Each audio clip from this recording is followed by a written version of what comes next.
सत श्री अकाल, आदाब। मैं हूँ बिल्लू झुमरीला। आप सभी का योयो टीवी में स्वागत करता हूँ। तो आज हम यहाँ पर इकट्ठे हुए हैं एक गंभीर मुद्दे पर चर्चा करने के लिए। किसके लिए? एक गंभीर मुद्दे पर चर्चा करने के लिए। और आज हमारे साथ दो लोग उपस्थित हैं, उसमें से एक अभी तक आए नहीं है, एक आ चुके। उनका नाम है नाना पाटेकर जी। स्वागत कीजिए नाना पाटेकर ताली से। शांति शांति शांति शांति। क्या खबरों के अनुसार पता चला है कि हमारे जो दूसरे गेस्ट हैं वो पधार चुके हैं। तो स्वागत कीजिए हमारे तीसरे गेस्ट का, जो एक अपने आप में एक मिसाल है। उनका नाम है, वो पॉलिटिक्स के किंग है, वो और कोई नहीं, मिस्टर नरेंद्र मोदी।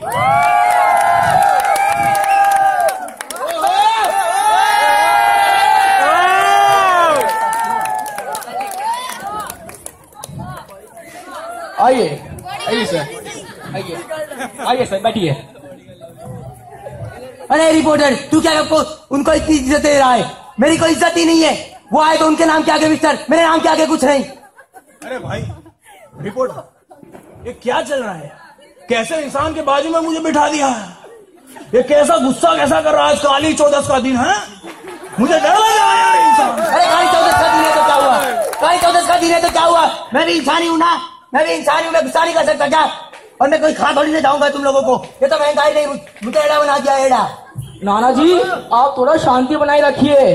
आज आप हमें इकट्ठा हुए एक महंगाई के मुद्दे पर चर्चा करने के लिए इकट्ठे हुए हैं हम लोग इधर। अरे हाँ रिपोर्टर, नाना जी, हम आपसे एक बात करना चाहते हैं। अरे भाई, महंगाई ने आपको भी नहीं छोड़ा। मतलब बॉलीवुड के इतने बड़े कलाकार जो इतना अच्छा कर्तव्य निभा रहे हैं, उन्हें भी नहीं छोड़ा। अरे भाई, बड़ा कलाकार तो मैं पहले हुआ करता था, मगर आज मैं बड़ा कलाकार नहीं रहा, क्योंकि आजकल के नए नए स्टार्स आधे नंगे स्टेज पे खड़े हो जाते हैं, आधे नंगे खड़े स्टेज पे हो जाते हैं। हमें शर्म आती है, उनको देख के हमें शर्म आती है। ये पेट पे 6 बिस्किट लगाए होते हैं, 6 पैक्स बनाए होते हैं, 8 पैक्स होते हैं, और हमारा कैसा होता है? पेटी पैक। अरे भाई नाना, आपका पेटी पैक, उन लोगों का 6 पैक, 8 पैक, ये सब तो बराबर है।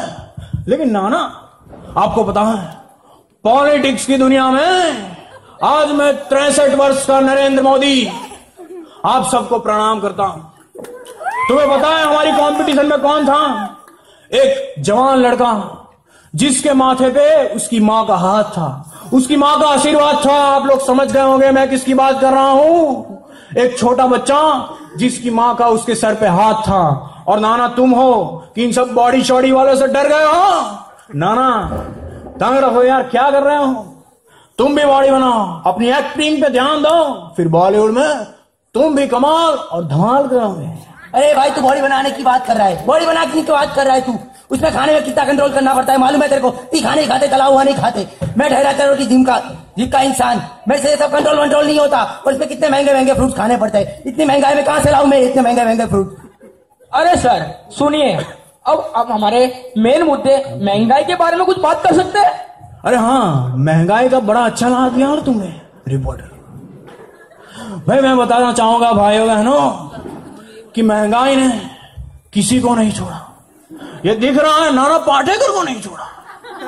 भाइयों बहनों, मैं कहना चाहूंगा आप लोग को कि महंगाई ने जो हम लोग को निचोड़ के रख दिया है।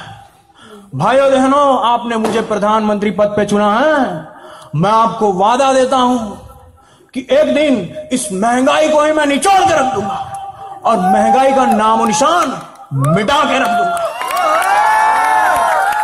अरे भाई, तू सही बात कर रहा है, महंगाई कम करने की बात कर रही है, सही बात कर रहा है। तो आपको पता है मैं यहाँ कैसे आया? आज अपने बच्चे की साइकिल पे आया हूँ। कार में पेट्रोल डलवाने के पैसा नहीं है मेरे पास, बच्चे की साइकिल पे आना पड़ा, मुंह पे रुमाल बांध के। हाँ, सही सुना आपने, मुंह पे रुमाल बांध के आना पड़ा, ताकि कोई देख ना ले कि देखो हमारा सुपरस्टार जा रहा है, नाना पाटेकर जा रहा है। अपनी इज्जत भी कोई चीज होती है यार। तो देखा आप सबने दोस्तों कि किस तरह महंगाई ने एक बॉलीवुड के एक्टर को भी नहीं छोड़ा। जी हाँ, एक बॉलीवुड के एक्टर को भी नहीं छोड़ा ही महंगाई ने। तो अपने जैसे मिडिल क्लास फैमिली का तो ये जान ही ले लेगी। चलो जाने दीजिए। अरे मोदी जी, मैं आपसे एक सवाल करना चाहता हूँ। सवाल ये है कि आप इधर आने में इतना लेट कैसे हो गए?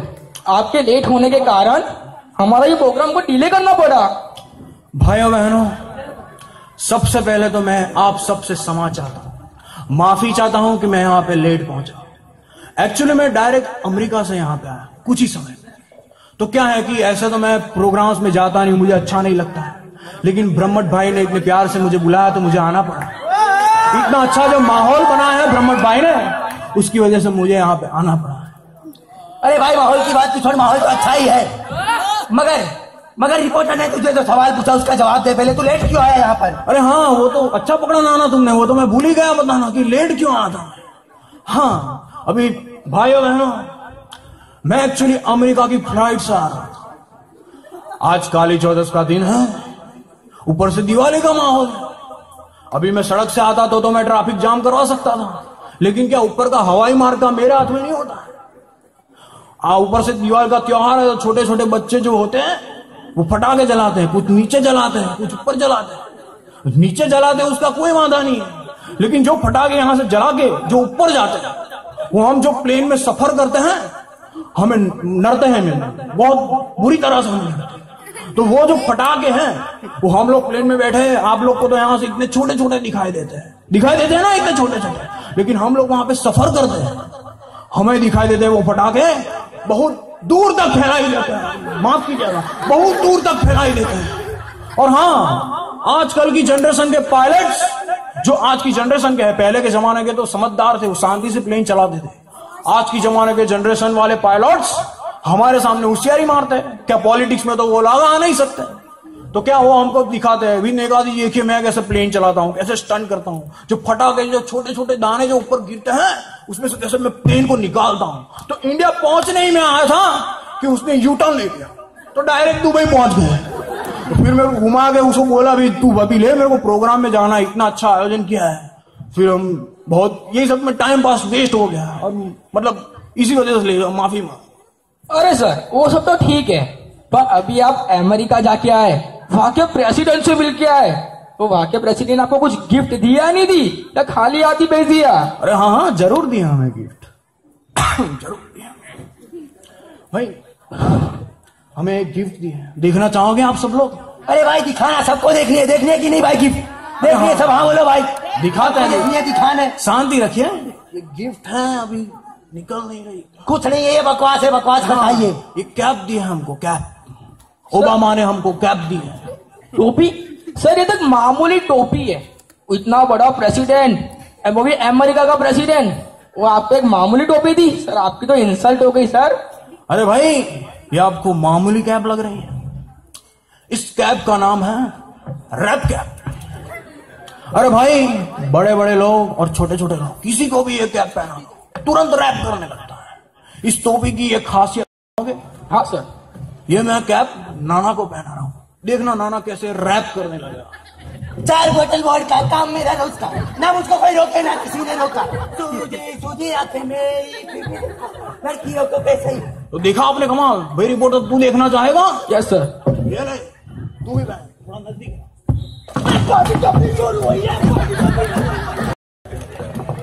तो देखा आपने कैप का कमाल,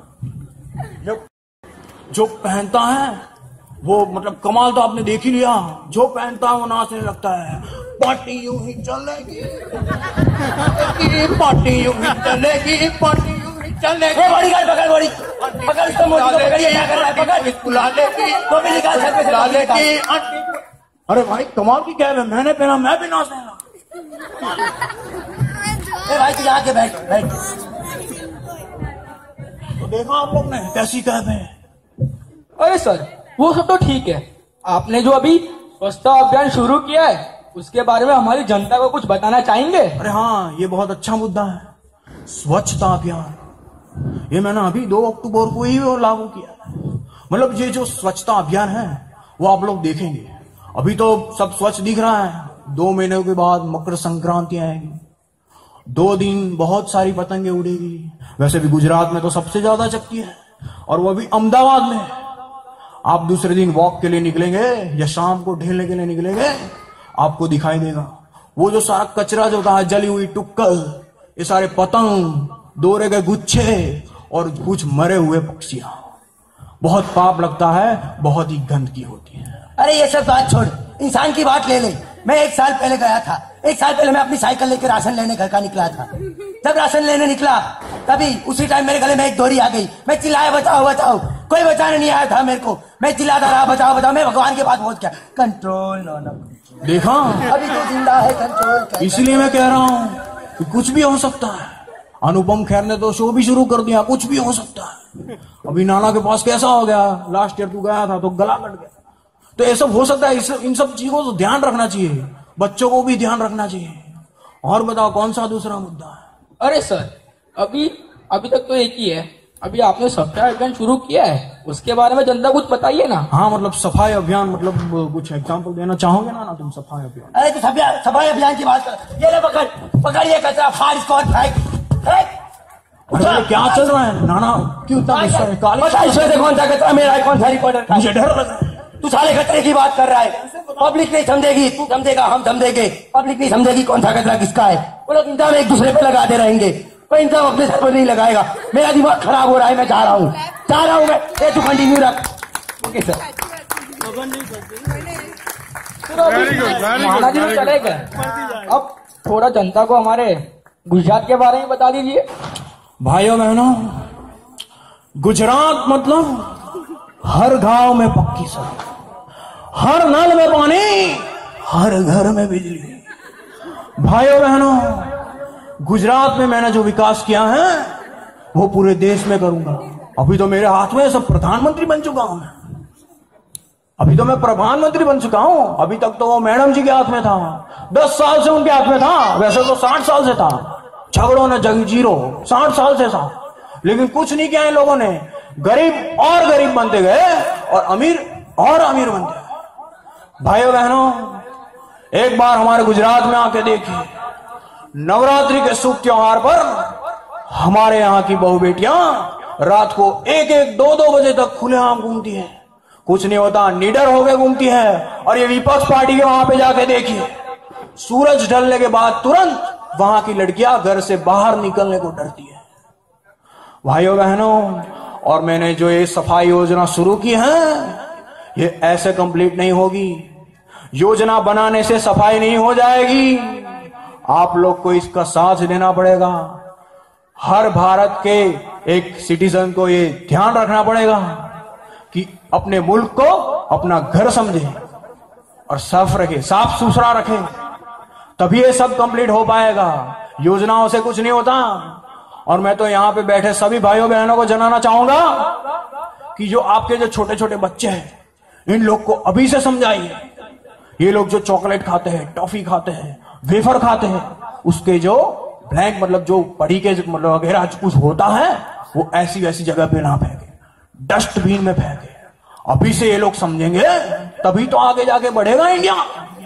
समझना चाहते हो आप लोग क्या मैं कहना चाह रहा हूं? तो इसी तरह धीरे धीरे ये जो सफाई योजना है, फिर जो करप्शन है, ये सब हमारे से नहीं मिटेगा अकेले से, आप लोग का साथ चाहिए। तो आप लोग का ज्यादा समय नहीं लूंगा भाइयों बहनों, बस यहीं से मैं आपको कुछ बोल रहा हूं, मेरे साथ साथ दोहराइए, वंदे मातरम, वंदे मातरम, भारत माता की जय, भारत माता की जय। धन्यवाद। बहुत समय नहीं बिगाड़ा होगा ऐसा सोच रहा हूं मैं। चलो फटाफट ले लीजिए। वेरी गुड, बंद करो।